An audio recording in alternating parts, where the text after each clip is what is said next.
Right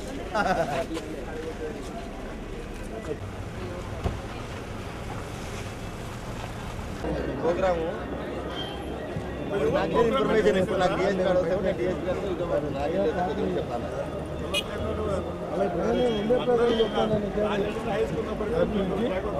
mask వేసుకుని నువ్వేమో జగన్ అనేది ఒకటి ఇస్తావుగా ఏమో ఏం లావైనాడు అనుకుంటారు.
Gracias.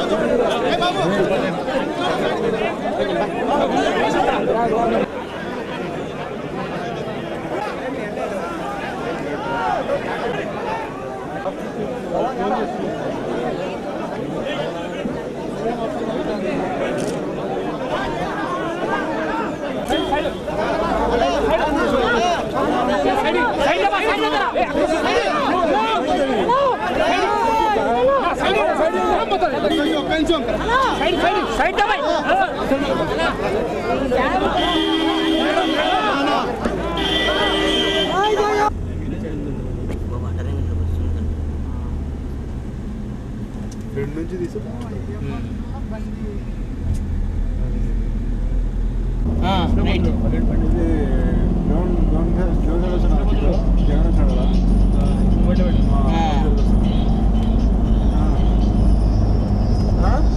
सामने गाड़ी में हमें హీరో రింగేది అక్క మొన్న వచ్చింది హీరో రింగేది जगन के सामने गाड़ी में बरोबर है కొత్త రింగేది ఈరోజు మాట్లాడినాం అంతో आ गए भी करम वेल्दुर की चल गए मैं अब पुलिस वाले बंदे తప్పుడు నేను జాయిన్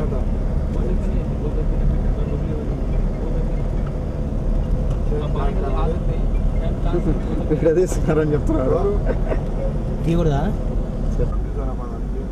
ఏ టీ తెలిసిపోతుంది పైన ఇది కానీ కింది కానీ పంపిస్తా కొంచెం ఫ్రై చేసుకుంటూ ఉన్నాం సరే సరే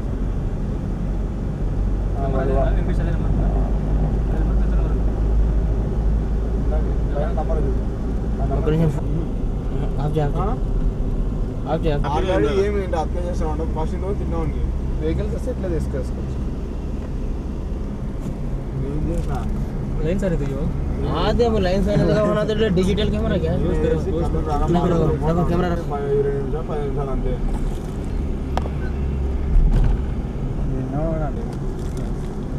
ఇది నో సపోర్ట్ అవ్వదు నేను సపోర్ట్ అవ్వదు మన బండి ఈ బండి అడ్డం వస్తుంది అన్న బండి వస్తుంది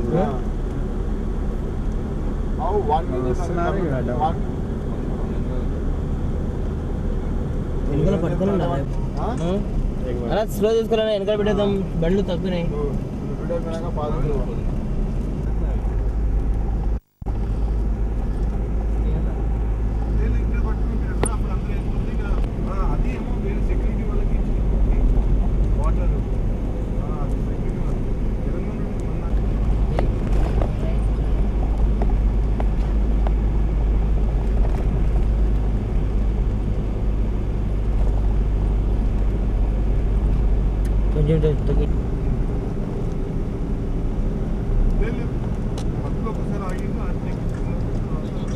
జగన్ ఏమన్నా చూడు మనం నిలబడినామని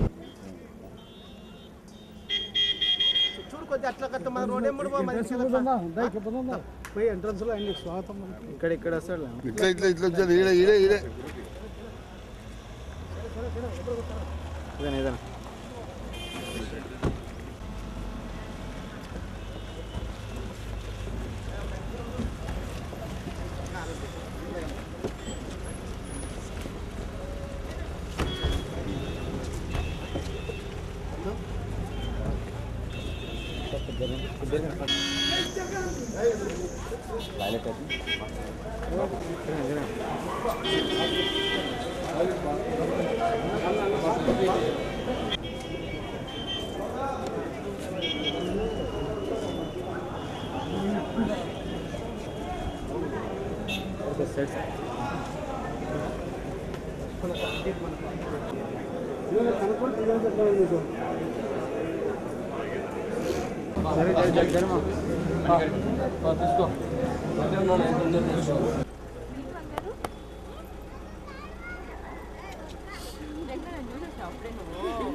అందరికంటే మంచిగా తీసుకోగలిగింది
అందుకని బాబు వీడికి ఏడుపు వచ్చేసింది.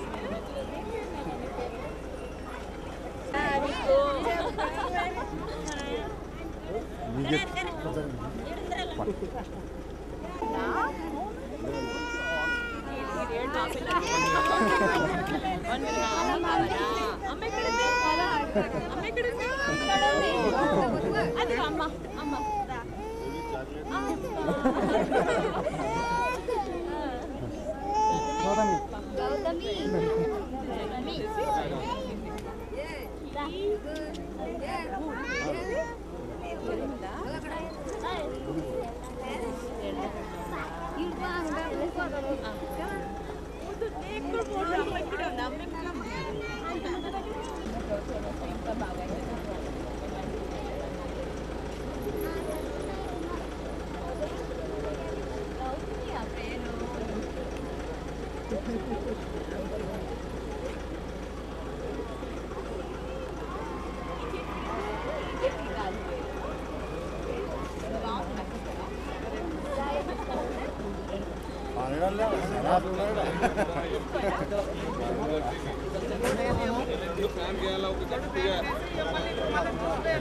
इतर बघा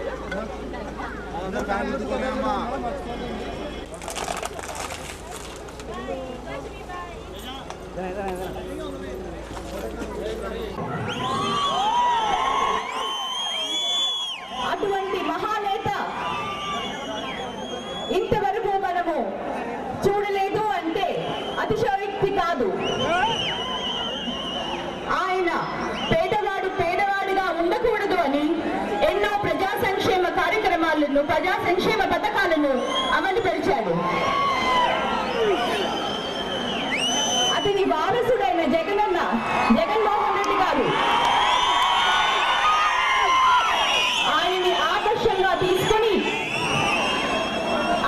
ఆయన ఆశయాలనే లక్ష్యంగా తీసుకొని వైఎస్ఆర్సీపీ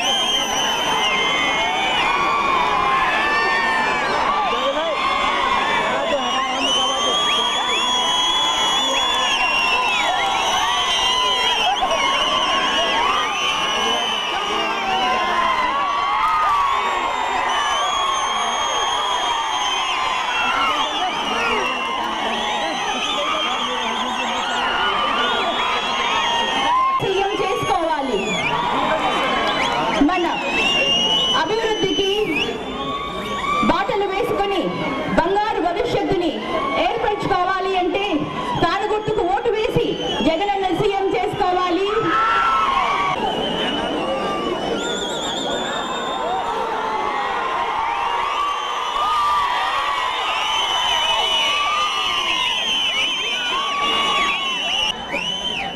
వస్తూనే చిక్కటి చిరునవ్వుతో ఇంతటి అభ్యర్థులు చూపిస్తున్న ఇవాళ,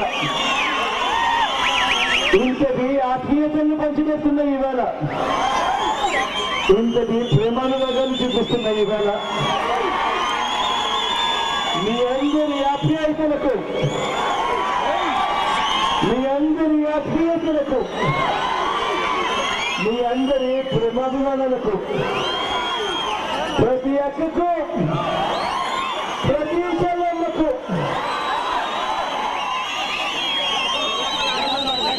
ప్రతి అవ్వకు,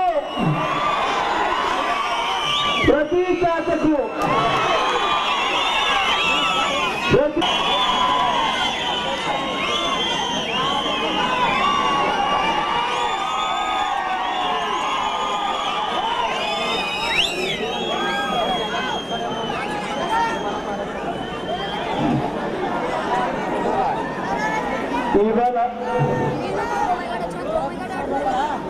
ఇవాళ నుంచి 25 రోజులు కూడా ఏ నాయకుడైతే ప్రజల మనసు ఎదుగుతాడో, ఏ నాయకుడైతే చనిపోయిన తర్వాత కూడా ప్రతి పేదవాడి గుండెల్లో బతికే ఉండాలి అన్న ఆరాటంతో పనిచేస్తాడు, అటువంటి వ్యక్తినే మనము మన ముఖ్యమంత్రిగా తెచ్చుకోవాలి. ఇవాళ కానీ ఆ వ్యక్తి గురించి మాట్లాడుకుంటారు. పలాని నాయకుడు ఉండేవాడు చాలా గొప్ప నాయకుడు అని చెప్పి గొప్ప గొప్పలు చెప్పుకుంటూ ఉంటారు.